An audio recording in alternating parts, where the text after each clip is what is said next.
Check. All right, y'all. So I'm gonna have to go kind of quick here, and if it, whenever I'm gonna show you what I did, and then I'm going to turn the mic down and just kind of point at the same stuff that I did. Okay.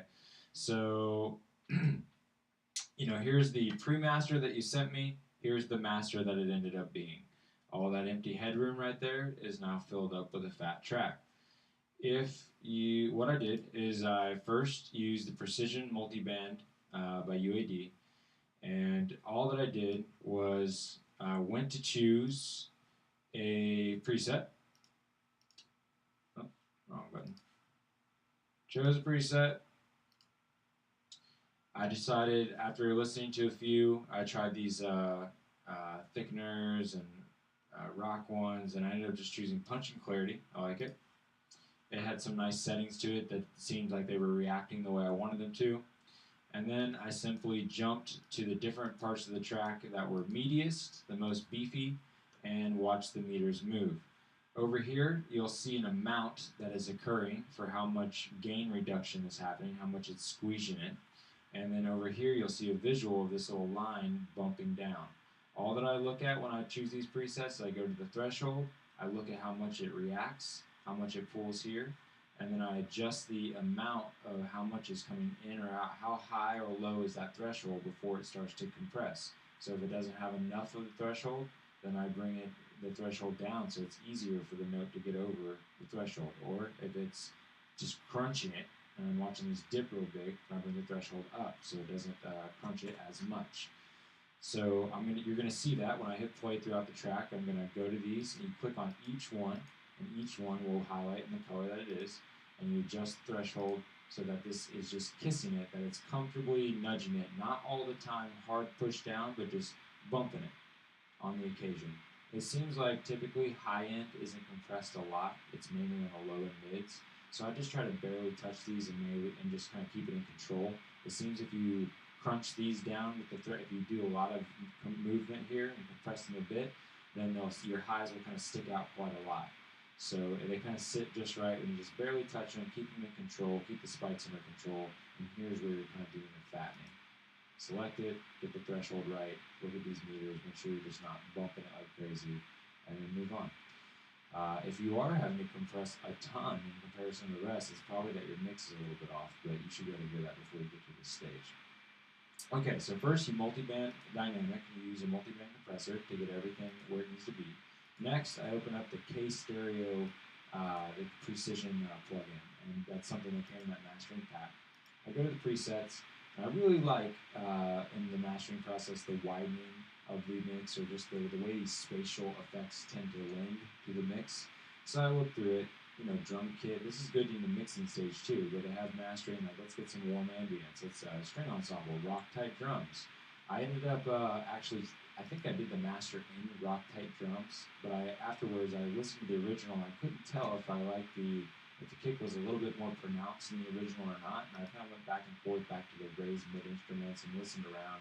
There may be, if I really trained myself, I could probably turn these knobs in an effective way to kind of tweak out what I feel like the kick drum might be losing a little bit. I can't tell if I'm just tricking myself or not. I think it sounds nice, so I ignored it. So I just chose the rock type drums, and that's all I did. Just running it through. This is an expensive piece of hardware, and just using it on your mix is something that most people don't have. I take advantage of it. So you're basically just trying to add a little bit of depth. Here's guitar dimension. That's great on guitars. It's super subtle. You have to really stick your ears out to hear what's going on. But it'll just add something to the track that you tend to like. And I usually rock type drums, type bass, mid instruments, full orchestra is usually what I'm choosing for my own music. And I'm sorry, I actually chose clear presence for what I did for you guys. So clear presence, left the knobs as it is. So you got your multi-band dynamic. You do some spatial imaging. And then I still use Ozone as a go-to personally because again we talked about at the store that one day we got the mid-side EQ, so I made sure to take the bass out of the low end, the bass out of the sides of the music. And then I really like the harmonic excitement. I tend to always get something I like from it. It's just a little bit of either tape, retro, or tube warmth that it offers. I went through the presets and I tended to like the tape saturation. I really thought it added a lot of character to your song. If I turn it on and off, and I'll try to do that in the demo, it's going to probably sound terrible. through the microphone. It sounded very nice. It really added a lot, but I still cut it back a little bit because I didn't want to do too much. Even still, I use the Ozone stereo imaging. I usually go between just a couple. It actually had some cool effects on rock music. It had a lot of different tastes to it, but I did multi-band depth. I tend to always go with add width on top. I really liked it. It just did a small increment of width addition to your 8,000 and above kilohertz. So anyways, did a mid-side EQ, took the bass out of the sides, a little bit of harmonic excitement to add a little bit of warmth and saturation. Another stereo imager that, along with the UAD that I already did, just to add a little bit more depth. And finally, the biggest part of the mastering process, turning it up loud. So we did this is the fattening process with the multi-band dynamic. Then we go to the stereo imager to add just a little bit of presence to the depth of the music.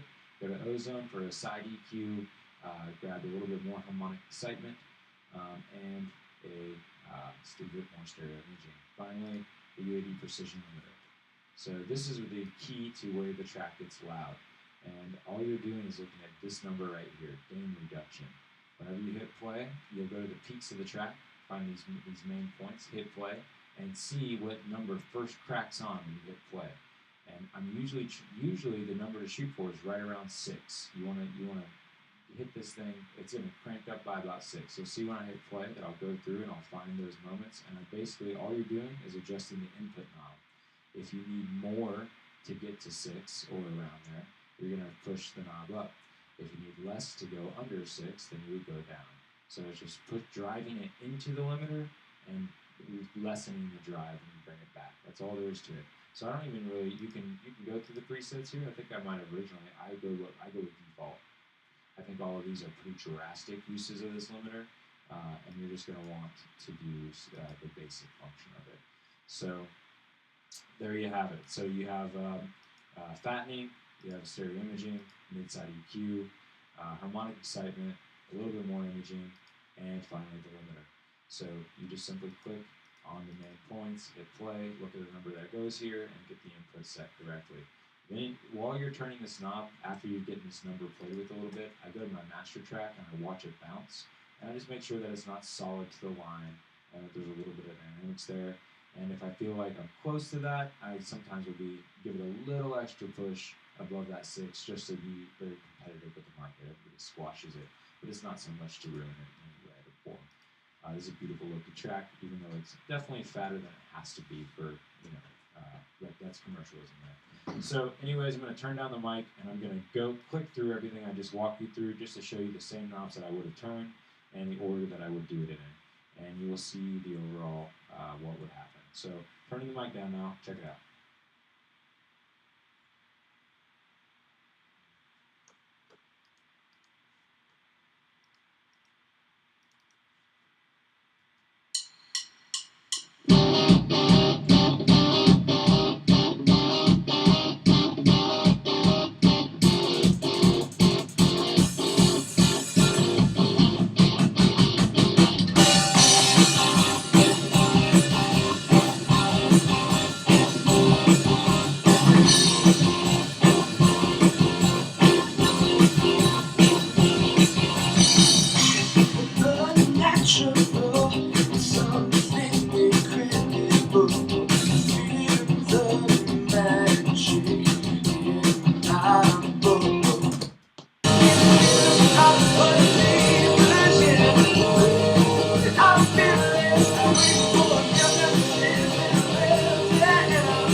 See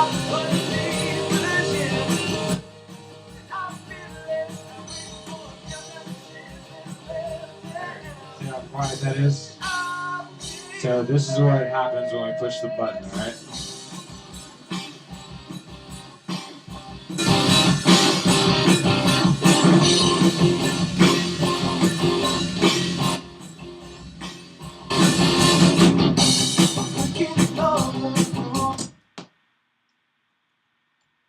There you have it. Then we just put it, then you export it out, and there's the new one.